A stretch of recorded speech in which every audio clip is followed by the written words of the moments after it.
The Golden State Warriors front office seems to be deliberately tearing apart their championship team. They've let go of key players that defined their dynasty era and shocked basketball fans everywhere. Most fans are outraged at these seemingly senseless decisions that dismantle the basketball powerhouse. But the truth is, these controversial moves might be the only way to extend Steph Curry's championship window before it's too late. The Warriors management isn't crazy. They're playing chess while everyone else plays checkers. Have you noticed how they're stockpiling draft picks and young talent while maintaining salary flexibility? That's not random. It's calculated long-term strategy at work. Running an NBA franchise isn't just about winning right now. With Curry, Jimmy Butler, and Draymond Green sucking up nearly 82% of their projected payroll, Golden State is constrained by luxury tax limits. So far, they've avoided deeper penalties by relying on second-round draft capital and affordable rookie deals. For example, they traded their 41st pick to Phoenix and received numbers 52 and 59 in return. Clear evidence they're accumulating low-cost talent while managing imported salary context.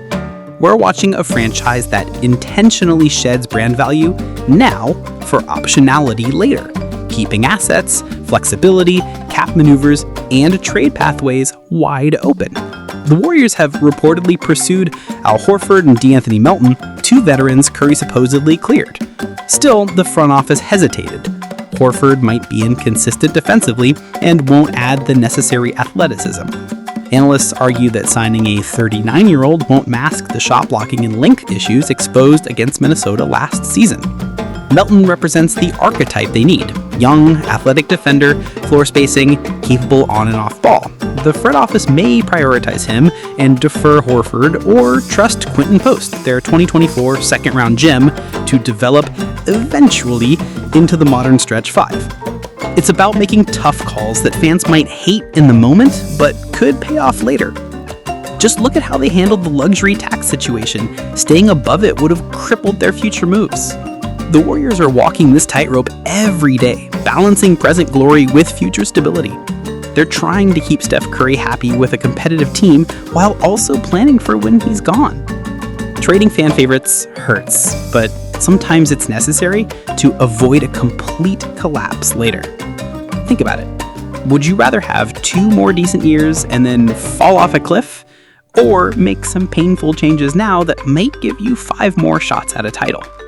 That's the impossible choice facing the decision makers, while their superstar is still dropping 30 points a night at age 36.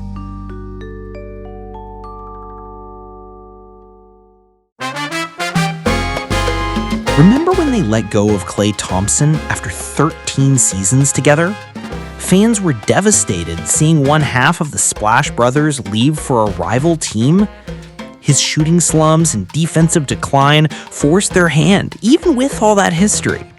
The same happened with Jordan Poole's controversial departure, the supposed third Splash Bro who defined Warriors basketball with his passion and intensity. His off-court incident and fight with Draymond Green and massive contract demands ultimately made the split inevitable. These weren't just roster moves, they were the end of an era that brought 4 championships to the Bay Area. The emotional impact was tremendous, but the financial reality was undeniable.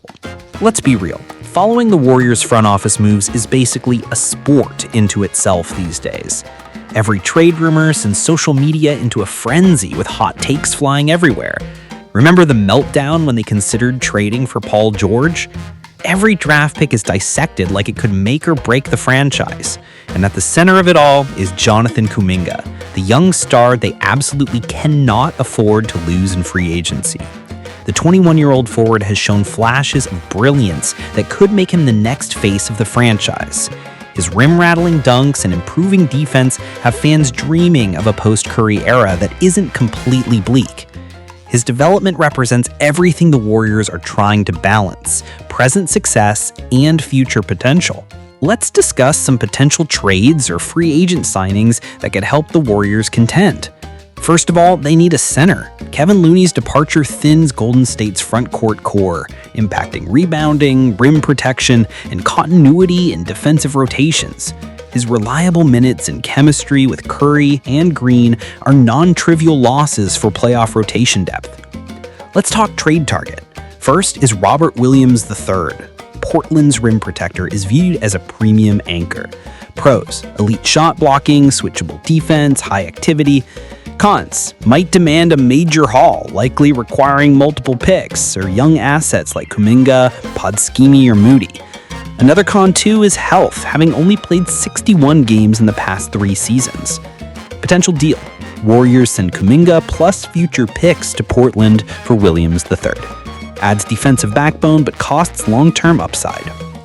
Let's talk about free agency and who the Warriors could sign to bolster their lineup. Al Horford, a 39-year-old veteran linked to Warriors via Curry's public praise, offers leadership, shooting, and high IQ play. Pros: championship experience, pick-and-pop spacing, locker room steadiness. Cons: age limits minutes and defense, may block younger rotation. Fit: 1-year veteran deal, low mid-tier exception.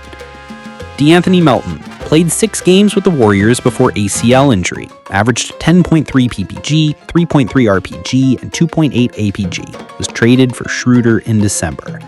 Pros: elite perimeter defense, steal rate, pick and roll ability. Cons: injury risk, small sample size. Fit: bring him back on minimum or mid-tier deal to reclaim defensive versatility. Amir Coffey, unrestricted free agent, noted as available in top remaining free agent lists. Pros: young wing, solid shooting, flexibility. Cons: not defined shooter or defender at elite level. Fit: vet min role to give depth on the wings and spacing relief. Gary Payton II, defensive specialist and former champion with the Warriors, could be re-signed on a minimum. Pros: elite perimeter defense, familiarity, system fit. Cons: health questions, limited offensive upside. Fit: high impact energy bench role. But here's the real kicker. Every decision gets filtered through one question: what does Steph think? As long as Steph can still shoot the lights out, the pressure to maximize his remaining years is intense. It's like watching a high-stakes poker game where the chips are championship rings and millions of dollars. Warriors aren't just trying to win basketball games, they're attempting something nearly impossible in sports. They want to contend for titles right now while simultaneously building the next great Warriors team. They're juggling salary cap restrictions that would make an accountant's head spin. Their core players are getting older while young talents need playing time to develop. Every roster move is a delicate balance between immediate impact and future potential. One wrong decision could send the whole thing crashing down, ending the Curry era with a whimper instead of a bang. The front office must weigh the emotional attachment fans have to players against the cold hard math of contracts and cap space. Did you see how they're targeting young, athletic defenders who can shoot threes? That's the blueprint for complementing Curry's game while building for tomorrow.